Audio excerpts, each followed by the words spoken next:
As of November 21, 2025, the Trump administration has put forward a detailed 28-point framework aimed at ending the nearly 4-year war between Russia and Ukraine. This working document, confirmed by U.S. officials and shared in part by Ukrainian sources, reflects input from both Russian and Ukrainian sides during recent diplomatic contacts. The plan remains under discussion, with ongoing negotiations and possible changes. Today, we'll break down the key elements factually, based on reporting from multiple outlets, and note the positions of the parties involved. The proposal emerged from meetings involving U.S. envoy Steve Witkoff and Russian officials, including Kirill Dmitriev, an advisor to President Putin. It was presented to Ukrainian representatives, including Defense Minister Rustem Umerov, and, separately, to President Zelensky during talks with U.S. Army Secretary Dan Driscoll in Kyiv. A White House official described the discussions as productive. White House Press Secretary Karoline Leavitt stated that the plan was crafted to reflect the realities after years of conflict, seeking a scenario where both sides gain more than they concede. If agreed upon, the plan calls for an immediate ceasefire.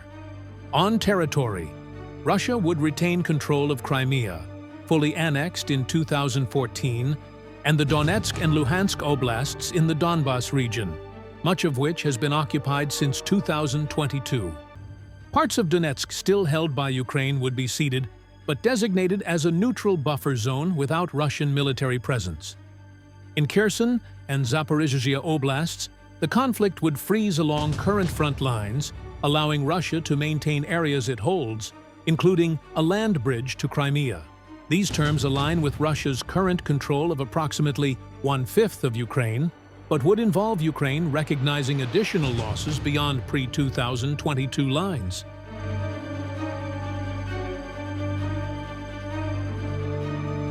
Ukraine's military would be capped at 600,000 personnel, down from recent estimates of around 880,000.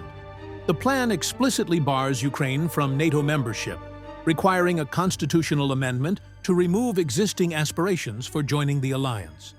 NATO would commit not to accept Ukraine or deploy troops there. In exchange, Ukraine retains the right to join the European Union and would gain interim access to EU markets. For Russia, the framework includes commitments against invading neighbors and pledges no further NATO eastward expansion beyond current members.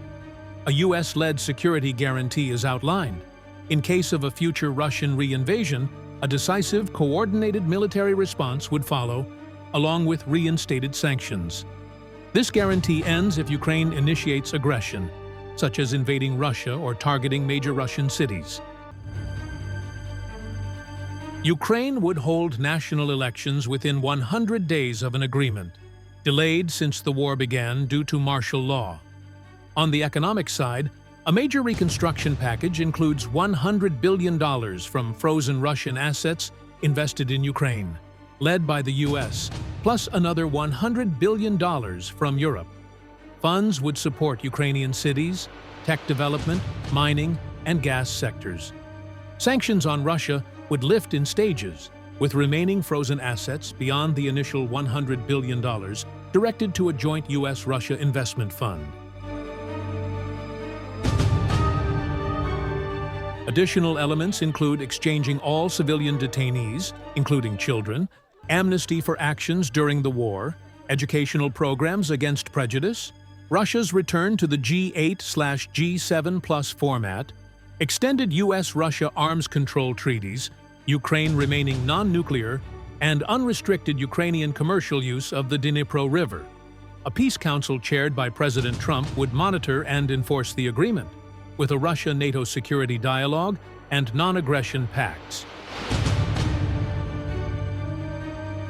President Zelensky confirmed receipt of the draft, calling it America's vision, and said teams would continue working on provisions while outlining Ukraine's principles. Ukrainian officials noted technical-level talks only, without approvals. European governments were aware of US efforts, but not involved in drafting, and had not received full briefings as of November 21st. Former U.S. Ambassador to Ukraine William Taylor described the plan as very pro-Russia in a CBS interview. Diplomatic conversations continue, and acceptance by both sides remains uncertain.